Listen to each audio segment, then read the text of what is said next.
On a rainy night in Columbus, Ohio, a 27-year-old medical student walked into a bar with his friends to celebrate the start of spring break. Security cameras captured him arriving.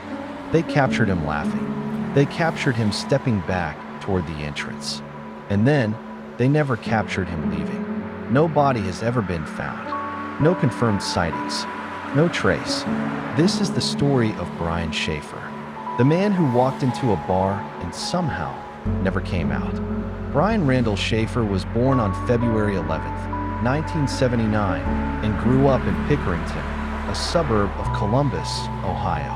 He was the oldest of two brothers, described by friends and family as smart, funny, and a little bit of a dreamer. On paper, Brian's life looked like a success story in progress. He'd earned a degree in microbiology from Ohio State University, and in 2004 he started medical school at OSU's College of Medicine. He had a serious girlfriend, Alexis, who was also a medical student. Friends say he was likely going to propose to her later that year, maybe even during an upcoming spring break trip they had planned to Miami. But Brian wasn't just the stereotypical med student. He loved tropical beaches, Jimmy Buffett, style music, and he'd talk about how, in another life, he'd rather be playing in a band at some beach bar than working in a hospital. Underneath that optimism, though, there was real pain. Just a few weeks before he vanished, Brian's mother, Renee, died after a battle with a blood disorder. Friends say he seemed to be handling it, but they also say her death hit him hard. By the end of March 2006, Brian was exhausted, emotionally and physically. He'd been cramming for exams, barely sleeping, and dealing with overwhelming grief. So when spring break finally arrived, it must have felt like a chance to breathe, a chance to reset. And on the last night of March, Brian made a decision that would change everything. He agreed to go out for drinks. Friday, March 31st, 2006. Brian starts the evening with a steak dinner with his father, Randy. His dad notices Brian looks worn out, drained from studying and from everything that's happened. He even thinks Brian probably shouldn't go out later that night, but he doesn't try to stop him. Around 9 p.m., Brian meets up with his friend Clint Florence at a bar called the Ugly Tuna Saloona, located in the South Campus Gateway area near Ohio State. Security cameras showed Brian, Clint, and later another friend, Meredith, riding an escalator up toward the bar entrance. The plan is simple: bar hopping, shots, celebrate the start of break. At some point in the evening, Brian calls his girlfriend, Alexis, who's out of town visiting family in Toledo before their upcoming trip to Miami. It seems like a normal, casual call, nothing alarming. From there, the night gets blurrier.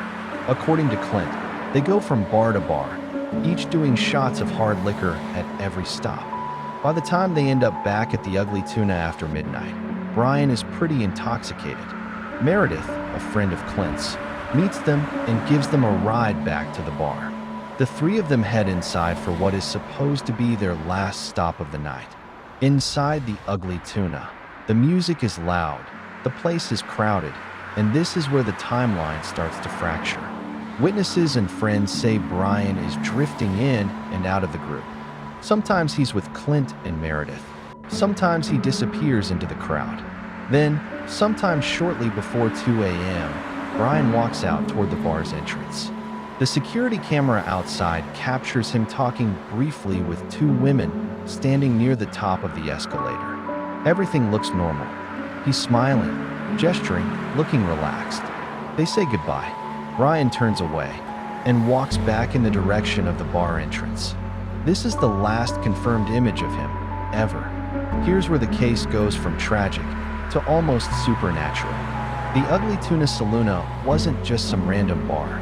It was in an area with a reputation for crime, so the building was heavily monitored. Security cameras watched the escalator, the main entrance, and parts of the surrounding area. Investigators pulled every second of available footage from that night. They saw Brian coming up the escalator at 1:15 a.m. with Clint and Meredith. They saw him at 1:55 a.m. talking to the two women. They saw him turning and walking off camera toward the bar's entrance. But what they didn't see was Brian ever coming back down. No footage of him leaving. No footage of him walking down the escalator. No footage of him exiting by the main door.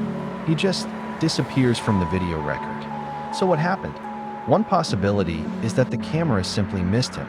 Some cameras in the building panned back and forth, and others were operated manually. It's possible he left during a moment where his face was obscured, maybe by a crowd, a hat, a hood, or a different outfit. There was also a service exit near where Brian was last seen, a door not meant for the public. That door led into a construction area on the first floor, which then connected to another external exit. Investigators believed it would have been difficult to navigate, especially while drunk, but not impossible. Still, the cameras in the area surrounding the bar, and even some at nearby businesses, caught nothing that clearly showed Brian leaving the building. It was almost as if he went into the bar and never came out. Police later reviewed the footage frame by frame, trying to rule out the idea that he slipped out in disguise, changed clothes, put on a hat, kept his head down. One investigator later said he could say with 100% certainty that Brian did not leave via the main escalator entrance. So if he didn't leave the normal way, did he leave some other way? Or did something happen to him inside the bar? When the bar closed at 2 a.m., Clint and Meredith left with the crowd. They tried calling Brian, waited outside for him, but eventually assumed he'd gone back to his nearby apartment without telling them. The next day, Brian's girlfriend Alexis tried calling him. No answer. His father tried calling him. No answer. At first, it might have seemed like Brian was just hungover, sleeping it off, or off somewhere processing his grief. But by Monday morning, things changed from worrying to terrifying. Brian and Alexis were supposed to catch a flight to Miami, a trip they'd had planned for months. He never showed up at the airport. He never called to explain. Brian Schaefer was officially reported missing. When police checked his apartment, they found his car still parked outside. Inside, everything looked normal. No signs of a rushed departure. No bags missing. No clear sign he'd planned to run away. And remember his phone? For months after his disappearance, calls went straight to voicemail. But one night, months later, Alexis dialed his number. And this time it rang. 3 times. She wrote later that she kept calling it just to hear the ring, because it was one of the best sounds she'd ever heard. For a moment, it felt like maybe Brian was alive and just a phone call away. However, the phone company said it was likely just a technical glitch. Even though cell towers registered a ping from an area near Hilliard, northwest of Columbus, no actual evidence of Brian being there was ever found. A cruel false hope, and then more silence. What followed was one of the most intense and baffling missing person searches in Ohio history. Police started where it made the most sense: the bar, the building, the surrounding streets. They used search dogs. They inspected dumpsters and alleyways. They searched nearby parking lots, abandoned areas, and even persuaded the city to let them into sections of the sewer system. Nothing. Flyers with Brian's face went up across the city. They highlighted distinctive features: his height, about 6'2", a Pearl Jam tattoo on his upper arm, and a small fleck in one of his irises. Tips started coming in. Possible sightings in other states, even as far away as Sweden. None of them held up. Brian's father, Randy, refused to give up. He met with families of other missing adults and helped push the state legislature for a better, standardized protocol on handling adult missing persons cases. Eventually, a law was passed to create such a protocol, a tragic outcome with at least some positive change. In the meantime, Randy threw himself into the physical search as well. A psychic told him that Brian's body was in the water near a bridge. So Randy and Brian's brother, Derek, spent their free time walking along the Olentangy River in waders, searching near bridge piers. They never found anything. Even Pearl Jam's lead singer, Eddie Vedder, mentioned Brian's case at a concert, asking anyone with information to come forward. But still no real leads emerged. It was as if Brian had simply stepped out of reality. When a case is this strange, theories multiply, but most of them fall into a few main categories. 1. Accident after leaving the bar. One of the simplest theories is that Brian did, in fact, leave the bar. The cameras just didn't capture it, and something bad happened to him outside. Maybe he was drunk, disoriented, and fell into a construction site, a river, or some hidden area where his body just hasn't been found yet. Drunk people do have fatal accidents, and sometimes bodies aren't discovered for years. The problem with this theory is the sheer amount of searching that has already happened. Police and volunteers covered the surrounding areas extensively.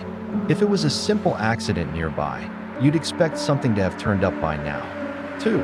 Foul play, inside or just outside the bar. Another major theory is that Brian was the victim of foul play, that someone harmed him either inside the bar, in the building, or just outside, and then hid or disposed of his body in a way that has never been detected. One dark possibility is that something happened in the construction area connected to the service exit. At the time, it was a partially unfinished zone. If Brian wandered there, drunk, alone, maybe with someone else, it could have provided cover for an assault, a robbery gone wrong, or something far worse. Some have even speculated about unofficial or hidden exits, or the idea that his body could have been moved later, long after the initial search. There's also the controversial smiley face killer theory, a proposed serial killer or group of killers believed by some to be responsible for drowning deaths of young men across the U.S. Brian's case was occasionally linked to this idea, but law enforcement, including the FBI, has largely rejected the overall theory and found no solid evidence tying it to Brian. 3. Voluntary disappearance. Did Brian start a new life? Then there's the most unsettling idea for Brian's family. What if he left on purpose? Some investigators over the years have quietly suggested that Brian might still be alive, that the timing of his mother's death, his exhaustion, and his known love for tropical places could hint at a man who simply walked away from his old life. There's even a strange detail.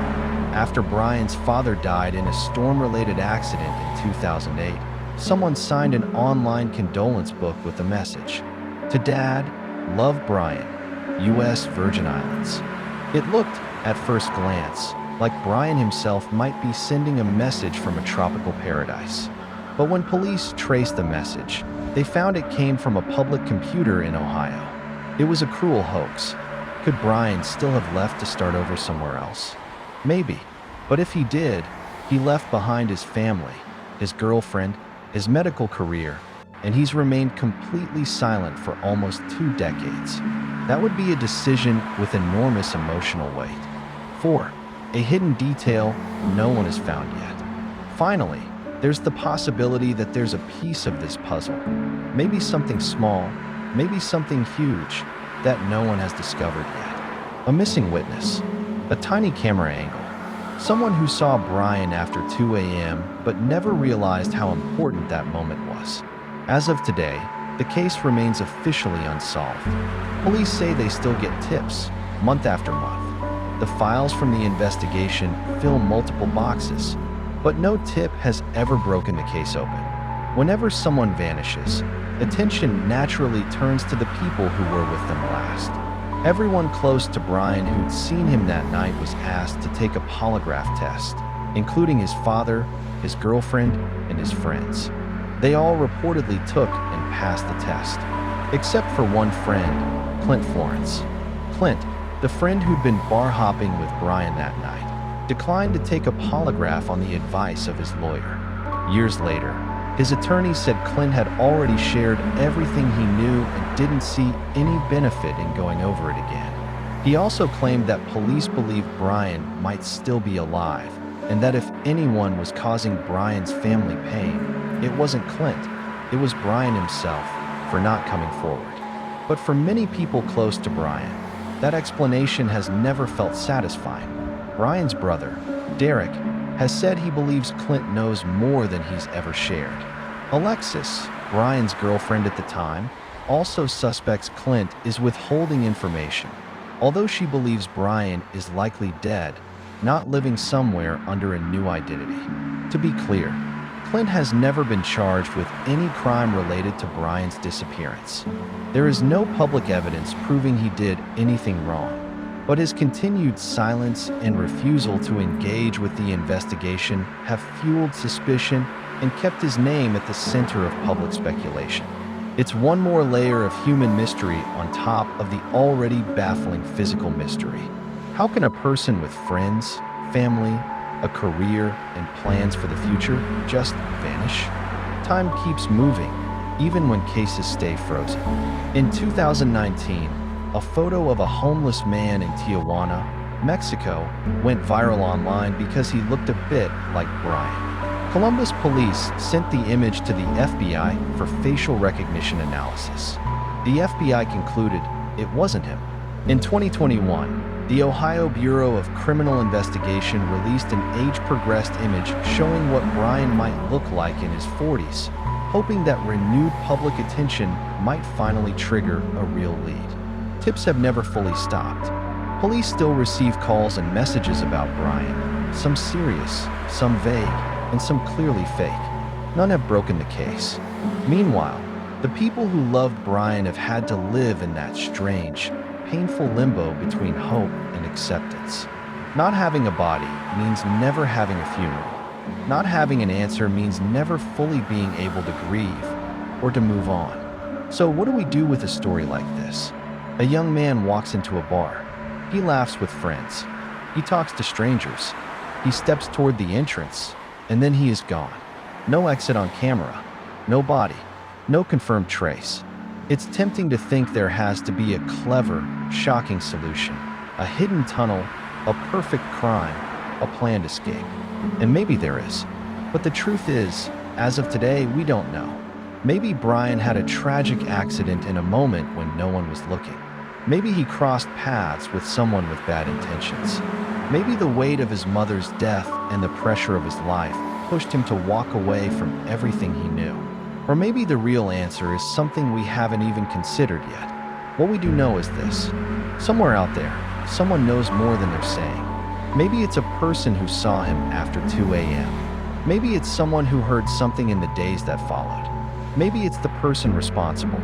If you know anything about the disappearance of Brian Schaefer, authorities in Columbus, Ohio, are still asking for tips.